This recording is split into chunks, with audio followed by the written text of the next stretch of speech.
کہ ہماری قوم کا ایک بہت بڑا مسئلہ، اور وہ یہ ہے کہ استخارہ دیکھنا.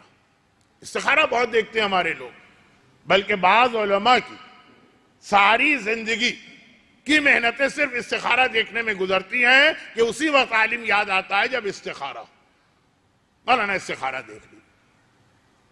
استخارہ بہت اچھی چیز بھی ہے اور بہت بری چیز بھی ہے. لیکن میرا موضوع استخارہ نہیں تھا، میرا موضوع تھا استشارہ، کیونکہ دونوں باپ بیٹے. استشارہ بہترین چیز بھی ہے اور بری چیز بھی ہے.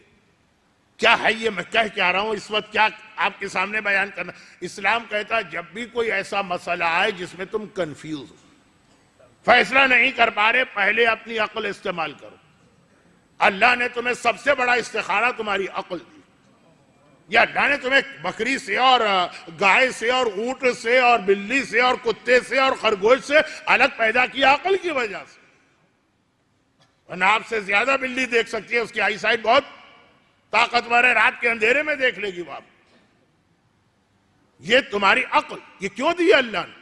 اس لیے نہیں دی ہے کہ اسے کسی لاکر میں بند کر کے لاک لگا دو، دوسروں کی عقل استعمال کرو. نہیں، پہلے ہے خود غور کرو.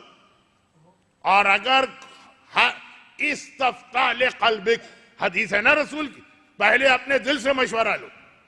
دل مانے قلب کا لفظ آیا ہے، دل کو تو عربی میں فواد کہتے ہیں. خیر، عقل سے سوچو. جب عقل جواب دے جائے تب آگے بڑھنا. اگر عقل نے ایک فیصلہ کر دیا وہ ختم بات. اچھا، ختم بات کا مطلب اگلے دو مرحلے. جب عقل جواب نہ دے تو پھر نیک لوگوں سے مشورہ کرو، جسے اسلام میں استشارہ کہتے ہیں. یہ باپ ہے، مشورہ لو، ایڈوائز، جو قرآن کریم نے رسول کو بھی حکم دیا. لیکن رسول والی بات کل آئے گی.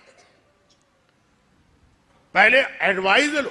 اور بدترین گناہوں میں سے ایک گناہ ہے خیانت. دو چھوٹی حدیثیں سن لیجئے، اگرچہ 927 ہو گئے. دو چھوٹی حدیث. میرے مظلوم آقا چوتھے امام کی حدیث ہے کہ اگر میرے بابا کا قاتل وہ تلوار میرے پاس لا کے امانت رکھوائے جس سے میرے بابا کو قتل کر چکا. دو الگ چیزیں ہیں. قتل کا ارادہ ہے تو شاید مسئلہ کچھ اور، قتل کر چکا. امانت رکھوائے اور آ کے مجھ سے مانگے تو میں اس امانت میں بھی خیانت نہیں کروں گا، یہ اس کو واپس کروں گا. امانت لوٹانا واجب ہے اور اس میں خیانت کرنا گناہ کبیرہ. ایک حدیث. دوسری حدیث، خیانت کیا؟ پیغمبر نے کہا کہ اگر کوئی آدمی مجھے 6 باتوں کی ضمانت دے دے، اضمنوا لکم ستا من انفسکم اضمنوا لکم الجنہ. تم 6 آدمیوں کی مجھے 6 چیزوں کی مجھے ضمانت دو، میں تمہیں جنت کی ضمانت دیتا ہوں، گارنٹی میری طرف سے. تم 6 کام، ان 6 میں سے ایک یہی کہ جب تمہیں امانت دی جائے تو خیانت نہ کرنا. میں تمہیں اضمنوا لکم الجنہ، میں تمہیں جنت کی ضمانت دیتا ہوں. آقا حسین نے عمر سعد کو ضمانت دی تھی اس جگہ پر جہاں ہم کربلا میں جا کے مقام مکالمہ کی زیارت کرتے. جگہ ہے نا مقام عمر سعد، جہاں جا کے ہم زیارت کرتے آقا حسین اور عمر سعد. وہاں آقا حسین کا جملہ، میں تمہیں ضمانت دیتا ہوں. لیکن وہی کہ وہ بات اپنے اصل موضوع سے ہٹ جائے گی، اس لیے میں واپس آؤں. میں اللہ کا رسول کہہ رہا میں جنت کی ضمانت دیتا ہوں. خیانت نہ کرنا. خیانت، امانت کے اندر گڑبڑ کرنا. خیانت میں بدترین خیانت پیسے کی نہیں ہوتی، مشورے کی ہوتی. اگر کوئی آپ سے آ کے ایڈوائز مانگ رہا تو آپ پہ واجب ہے کہ آپ اسے بالکل صحیح ایڈوائز دیں، خیانت نہیں کر سکتے. یہاں تو اس کے لیے اسلام نے بعض بڑے بڑے گناہ جائز کر دیے ہیں جہاں مشورے کی بات.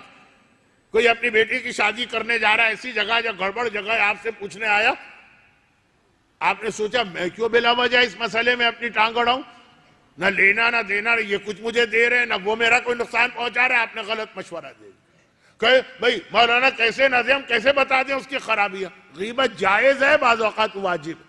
ہر ایک کو مسئلہ معلوم ہے، شاید بچے کو معلوم نہ ہو. مشورے کے موقع پر مشورہ، اور یہ مومن کا دوسرے مومن پہ اہم ترین حق میں سے ایک حق ہے کہ کوئی مشورہ مانگے تو اسے مشورہ دو بھی اور صحیح دو۔ اسلام کہتا ہے جب عقل جواب دے جائے تو صاحبان ایمان سے مشورہ لو، اچھے مومن، اور اگر وہ بھی مشورہ نہ دے سکیں یا یہ کہ ان کے مشوروں میں ایسا اختلاف ہو جائے کہ آپ تب استخارے پہ جاؤ۔ استخارہ تیسرے مرحلے پر ہے۔ آیت اللہ سیستانی کی کتاب جدید فقہی مسائل اردو نام لے رہا ہوں، جا کے دیکھ لیجئے لاسٹ چیپٹر۔ جب عقل کام نہ کرے، پہلے عقل ہے اپنی عقل، پھر دوسروں کی عقل کو ملا کے، اور پھر جا کے استخارہ۔ یہاں عقل بتا بھی رہی ہے کہ یہ شادی بہت اچھی لگ رہی ہے، پھر بھی استخارہ کر لو۔ یہ استخارے کا موضوع ہی نہیں ہے، موقع ہی نہیں ہے، محل ہی نہیں ہے۔ شاید فارسی میں بہت مشہور محاورہ درکار خیر حاجت استخارہ نہیں۔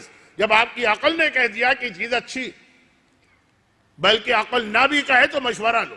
پیغمبر کے زندگی کے دو بہت مشہور مشورے، وہاں سے یہ بات وہاں مل رہی ہے جا کے، لیکن آج نہیں، اب وقت نہیں رہا۔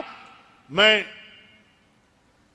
ماتم جیسی اہم عبادت کے وقت کو کم نہیں کرنا چاہتا، وہ بھی اپنی جگہ ایک بہت ہی اہم عبادت، لیکن یہ جو ہماری قوم کا ایک مزاج بن گیا نا کہ ہر کام میں فوراً استخارہ، غلط بھی جواب آئے گا جب ابھی استخارے کا موقع ہی نہیں آیا۔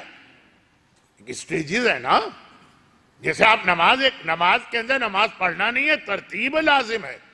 آپ نے سجدہ پہلے کر لیا اور آپ نے الحمد کا سورہ بعد میں پڑھ لیا۔ امام الحمد زمین پر ہی بیٹھے تھے، بار بار اٹھنا مشکل ہوتا، آپ نے کہا سجدے پہلے کر لو پھر کھڑے ہو کے الحمد پڑھ لو۔ یا جیسے ایک ایسے ہی نیم ملا خطرہ ایمان نے فتویٰ بتایا کہ ایک صاحب نے کہا کہ میں واش روم میں گیا، ٹوائلٹ گیا، تو جو لوٹا تھا پانی لے کے گیا، لوٹے کے اندر سوراخ تھا، پانی بہہ رہا ہے، اب جتنی دیر میں بیٹھوں گا سارا پانی ختم ہو جائے گا۔ کوئی بات نہیں، پہلے طہارت کر لو، بعد میں جو نجاست ہے وہ بعد میں کر لینا۔ ارے ترتیب ہے، یہ کیا کہ پہلے پاک کر لو اپنے آپ کو، بعد میں جو کچھ ہوتا رہے۔ ممبر سے نام لیتے ہوئے بھی حیا رہی۔ استخارہ ترتیب ایسا نہیں ہے کہ جب آپ کا دل چاہا آپ نے قرآن اٹھایا، عالم کے ہاتھ میں تھمایا، مولانا استخارہ دیکھ لیجئے، وہ آپ سے نہیں پوچھیں گے۔ وہ آپ کو دیکھنا ہے کیا میں پہلے خوب غور کر کے آیا ہوں، پھر میں نے مشورہ مانگا ہے لوگوں سے، اچھے لوگوں سے، اور پھر استخارے پہ آیا ہوں کہ